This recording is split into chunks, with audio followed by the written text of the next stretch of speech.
What's going on, guys? Scar coming at you with another Magic the Gathering video today. In today's video, we're going to be diving into Gruul aggro.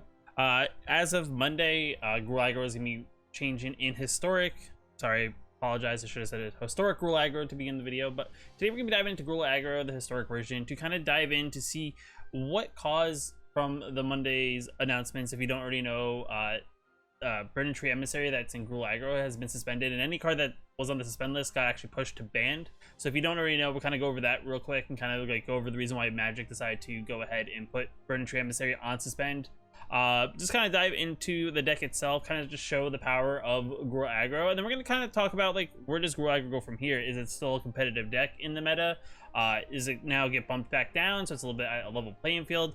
If you don't know, based on MTG Assistant from EtherHub, that about 24, I think, percent at the time I looked before recording this video were people playing Gruul aggro in the meta, which is definitely crazy for a deck. So 24% of people playing that, and then like 12% and so on and so forth, and it kind of gets down lower and lower. But when like 10% more of the like almost a quarter of the population is playing Gruul aggro in standard, this shows that there's something about the deck that is strangely good.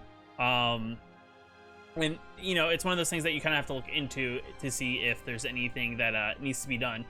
Some people were saying particular cards other than Burning Tree Emissary need to be taken care of, but they went ahead with Burning Tree Emissary, and I think there's a good reason why. I just think there's an overall benefit of playing Burning Tree Emissary in a more aggressive aggro deck. If you know what Burning Tree Emissary does, it's a 2-cost 2/2 that when it comes to the battlefield, add a red and a green mana to the battlefield, which is very good because pretty much you're getting to play a card for essentially free, and if you have a follow-up play, I mean, you get a 2-for-1 for the same amount of mana. And we've seen with previous cards like with Fire's Intervention, you know, playing things for an advantage of mana is definitely not good for the meta, just because it slows down. It makes the game go faster, and even other aggro decks, you know, just can't keep pace just because it's so strong. And if you chain a bunch of them together, you could actually get a whole board, and you know, your opponent could be dead by turn 3 or turn 4.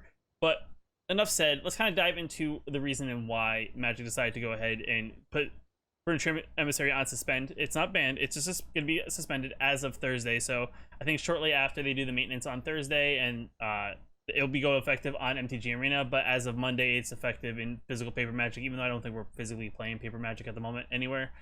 If you are, let me know in the comments below. Yeah, so that's that. So enough said. If you like the video, hit that like button. If you want to know when I post more videos, hit that subscribe button. But let's dive into why Magic decided to put a suspension on Burning Tree Emissary. Okay, so here is the actual official post from MTG Arena. I'll actually leave a comment or leave a link in the description below if you actually want to read the post yourself.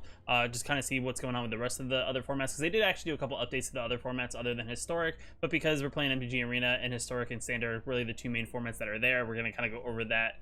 And because this is a deck revolving around Gruul aggro, we'll kind of go into that as well. But so pretty much what they're saying is there's been a powerhouse currently for the past month, which is Gruul aggro.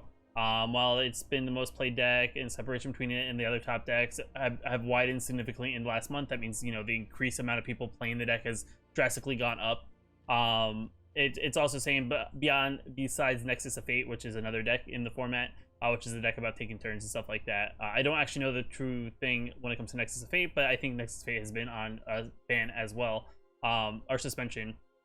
So they saw that considering the deck surrounding meta, we felt like it was best to act on here is Burning Tree Emissary. I mean, people were talking about possibly getting rid of Embercleave or putting Embercleave on suspension, just because Burning Tree Emissary would get you mana, which would speed up the game in the sense that you're just getting things for free. So on turn 2, you could literally play 2 creatures, if not more, depending on how many Burning Tree Emissaries, for the cost of the same mana, which then definitely makes the field even larger on your opponent, especially playing a very aggressive deck. It definitely makes the game go faster, and an opponent who's even playing a regular aggro deck has to play something on turn 1, turn 2. You know, they have to pretty much be on curve against this deck to really have a chance to hopefully not lose to it. So the thing is, what they decided to do is put Burning Tree Emissary on suspension, is to kind of like see where it goes. So it doesn't mean that they think Burning Tree Emissary is the problem. I just think it's just right now with the current state of the meta, it's just too good. So with what's going on in the meta and historic, just because there's other cards that may have not been introduced, it's just way too good for other things to kind of slow it down.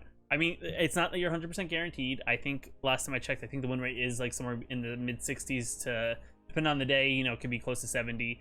percent overall win rate, which is also really good. You know, in best of one, you know, aggro is one of those decks that you play in best of one just because you just get super aggressive. I mean, you know, you just hit your opponent, don't really care what they play. And just having a card like Burning Emissary, if you guys want to see, I'll click on the card here. It's a little tough to see, I'm sorry. But 2 mana, 2/2 Shaman. When it enters the battlefield, add a green and a red. You trigger it. It's either splash mana, so you can play double green, green and red, and double red to play it. And the ability to give it double green or to give you red and a green is definitely good for a Gruul deck, just because a lot of spells in the deck cost red and a green. You know, you can play various other spells to kill your opponent's creatures. You play another creature. It's just the benefit of just playing a creature and getting the mana back and essentially for it is just really good. It helps you kind of filter your mana too. So if that's a thing, if you drew like double red, you can always get a green mana in case you have a green card in your hand. But they think that this is gonna, you know, slow it down, you know, balance it out a little bit to bring it back down to the level of the other decks currently in the meta that are kind of on the top. And they think suspension is just a good way. It's a good boundary, despite that. So we may see, you know, an update in the next month or two. I mean, I know we got Winota back in June onto the suspension list, and now it got moved over to banned. I think Agent was on banned. What else is on banned? Winota, Agent, Fires, and Nexus are banned. You know, it's just one of those things. I just think that they just think currently suspension is different than a ban. It's just, you know, unplayable. But if they decide that the meta is where it's good, or maybe something else, maybe they think it's still in a weird place. Maybe Burn Emissary wasn't the problem. Maybe they then take Burn Emissary back and they bring, you know, suspend something else. Who really knows? That will just take some time to weed out. It just takes some playing and kind of see where the meta shakes up after this move. The other cards, to be quite honest, you know, they're already been suspended, so it's not the biggest of deals. But moving on, let's take a look at the deck, kind of like break it down why it's so good. So if you don't really sure what the deck I'm talking about is or when it's constructed, just kind of like just kind of see what the deck is all about, and you know, just kind of show why it's just way too good, or just makes it just much stronger than a lot of your other aggro decks currently in the meta. All right, so here is a common list that you see for Gruul aggro in Historic. This is something I tested around with. I just wanted to play around with it first to kind of just see how it plays out. And I'll be quite honest, I think I lost like 2 games out of possible like 10 to 15 that I played, which is, you know, it's somewhere in that range. I didn't play 10 or 15. I played like, you know, probably like 11, 12. So losing 2 games, that means your percentage is already over, like, is just really good. I don't really know the math. If you know the math, let me know in the comments below.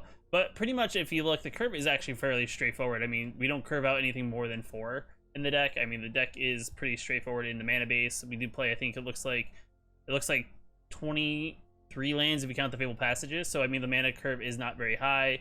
A mixture of red and green spells. But if you just go down and it just shows you the power. So we start off with Land Over Elves for additional mana ramp.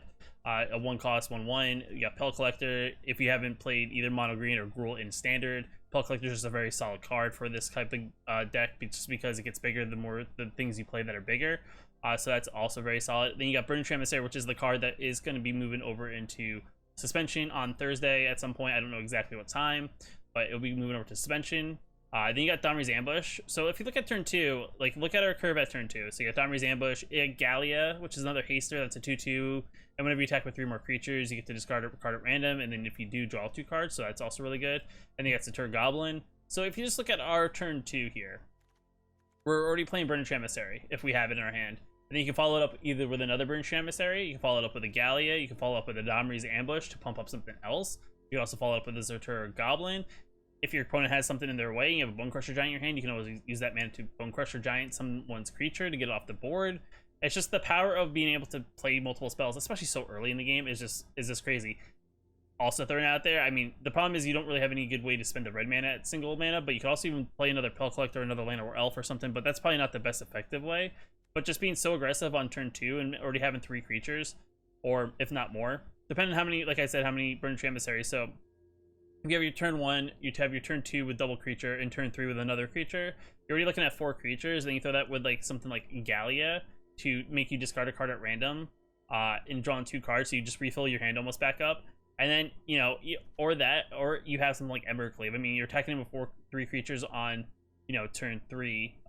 That's enough to make Embercleave only 3 mana. Then you're already hitting someone in the face with Embercleave you know, for X amount of damage. It's just the power is just very, very crazy, and just giving you so much mana, like just giving you the ability to play multiple creatures without really, you know, a side effect. I mean, and it's not like Burning Tree Emissary is like a rare, it's an uncommon, and it's like, you know, it's not, I think the thing is there's no downside to it, it's only upside.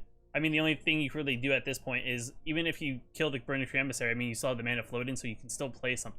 So that's the thing. Or the only other thing you can do is counter. But if you're on the play, you know, this deck is just like every other aggro deck. It's going to take advantage of being on the play and just, you know, having that additional land before your opponent can say go. And this is not a spell; it's part of a creature, so they'd have to have a counter spell that counters target creature. I think there's not really anything I can think off the top of my head.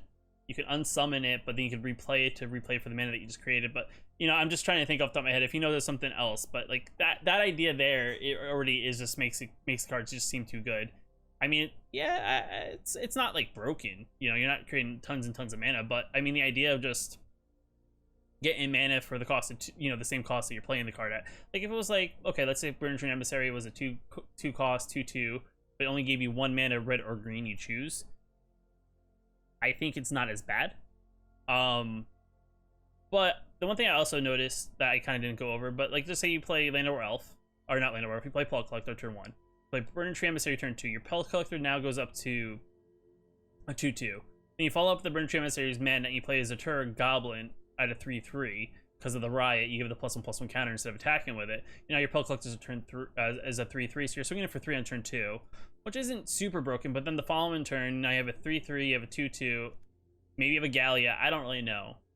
I mean, you're swinging for a crazy amount of damage, or you're playing something like a Gruul Spellbreaker. You got another 3/3 if on the board, or you play like a quest, or you play like an Evercleave. It's just, the idea is just crazy. And I mean, the other thing too is on the turn, you don't even play it on turn 2. If you played it in the later game, I mean, you still play this, you get other mana float in, play like a Quest and Beast, or maybe just get another creature on the board, you know, Embercleave.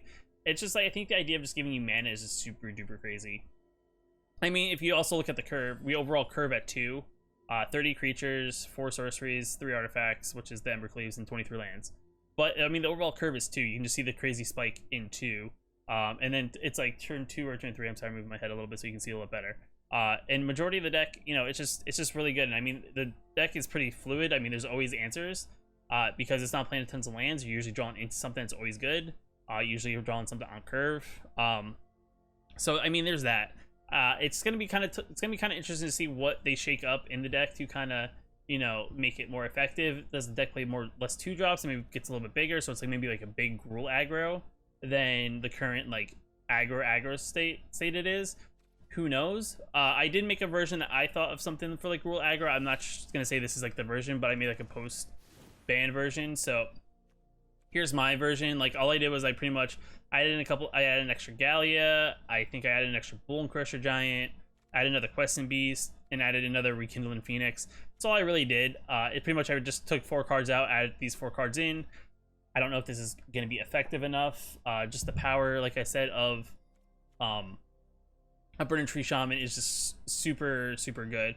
Let me know in the comments below what you think. I'll leave the deck list as well if you guys want to try it out. If you have the cards possibly to put it together before Thursday, then the cards go effective. Down in the comments below, let me know what you think of the deck overall. Do you think it's something that Wizards should have done? Do you think it's just something that maybe they should have got rid of something else? If you think there's another card in the deck they should have got rid of, let me know in the comments below what that card is. But until then, guys, if you like the video, hit that like button. It helps the channel out a lot. If you want to know I post more videos, hit that subscribe button. And I will see you in the next video.